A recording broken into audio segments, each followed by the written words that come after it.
Okay guys, back on the EQ Magnums.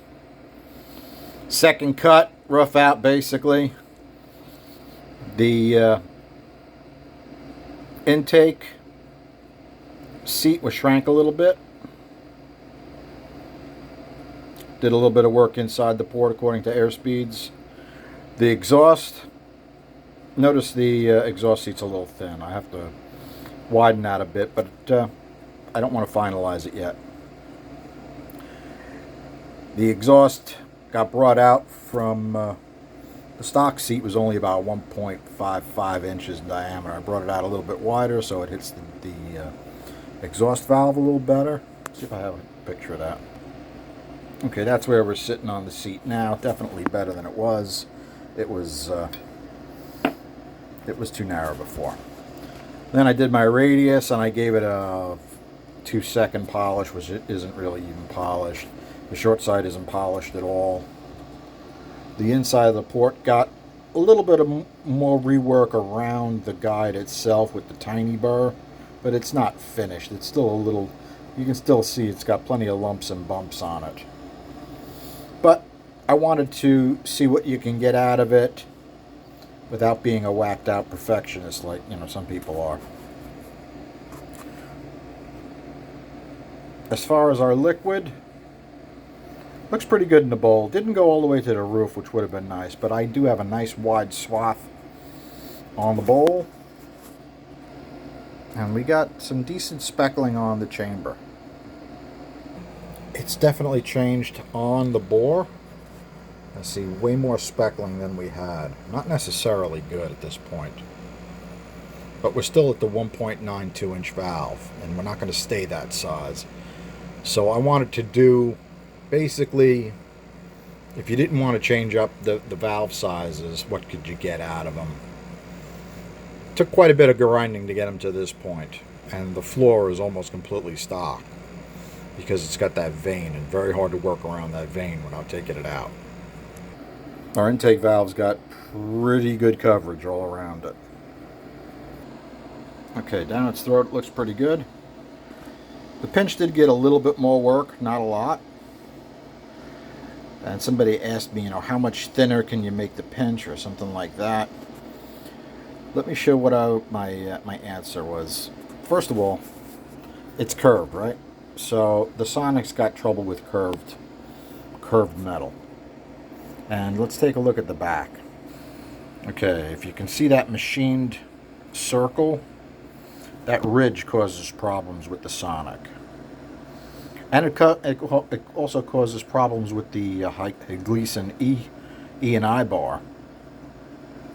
So in order to really use the E and I bar right, you got to machine that out to gain area by the pinch. We're not at that point now. Our airspeeds are just getting to the point where the pinch is starting to hold us back. Okay, the short side is basically the same as you saw it last time. The only thing I've changed is I've shortened our throat cut a little bit. It's not quite as big as it was. You can still see it's all lumpy and bumpy from just going over it with the burr. Nothing's been polished. And you can see on the flows where the short side starts to lose it. Okay, at this point all I did is I did my radius. I did a very fast, crappy polish on the insert itself. The rest of the port is just burred. I may have just touched it. I can see a little bit of glue on the right hand side there, so I just touched it with a sand roll, but it's still quite rough. And the finished port will be finer finished than that.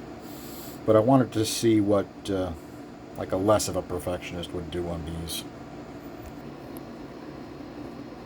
Okay, you can see the shape of the bowls coming around, but it still needs more work.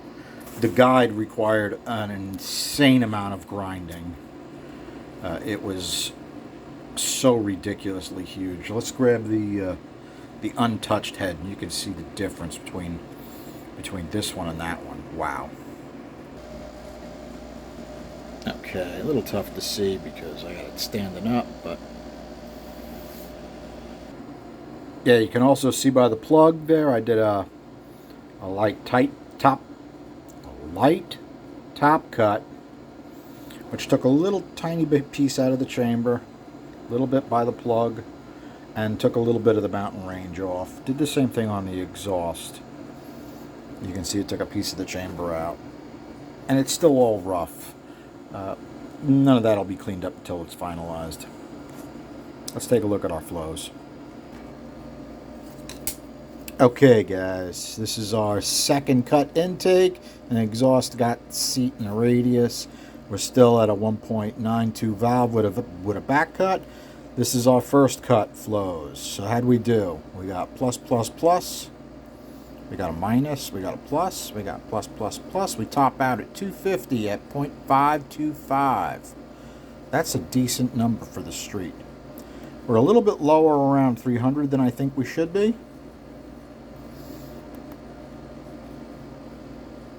And you can see right after that we lose it on the short side, and we're completely limited by two things on that short side.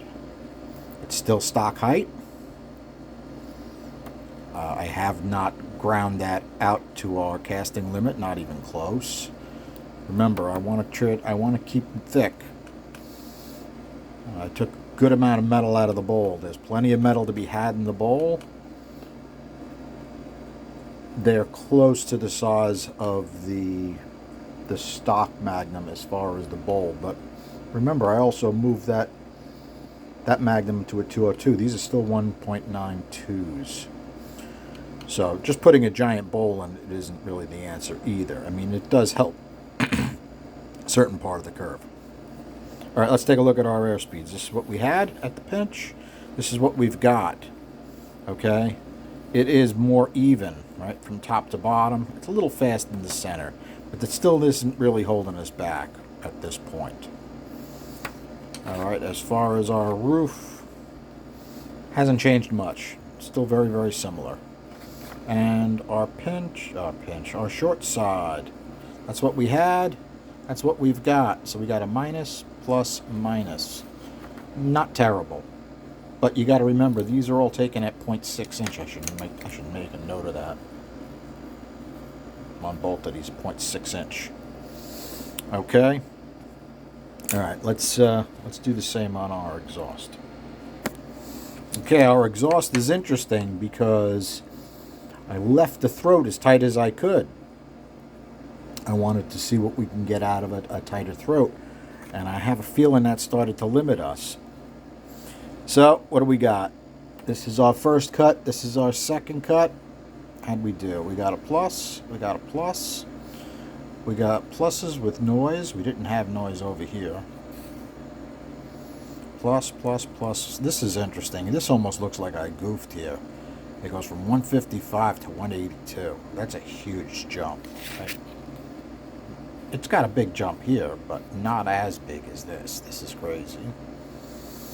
And then we're almost done, right? At 500 lift, actually that's 400 lift. 400, we're at 187. At 400 lift here, 176. And then the port starts to have problems.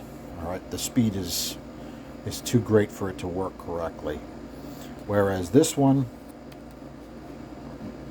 at 500 was dead silent. Okay, now this had the smaller seat. This had a 1.55 inch seat. This is brought out more. This had really nice dynamics right here. You can actually hear it on the bench. We lost some of that. Okay, now it may not be that big a deal to get it back. I'm not worried about it right now because it's only the second cut, and I'm still figuring out the port. As far as putting a pipe on it, at 600 we had 220 with the really nice dynamics. We lost 2 CFM. Not terrible. Let's see how we did on our airspeeds. Okay, the airspeeds tell us an interesting story. This is where we were first cut. Pretty darn good as far as airspeeds, right? The whole top of that port's working really well. Only one dead spot in the bottom center. Much better almost everywhere here. Right? We got one minus over here. And it's still super fast. Look how fast it is in the center. how even it is across, right? 324, 332, 330, 320. Super even. Side to side even on the floor. 270, 280. Not bad. That's a huge step up from what we had. 246. All right? Yeah. And we went up a little bit in the center because the rest of the port is screaming fast. It starts to push the air towards that dead spot.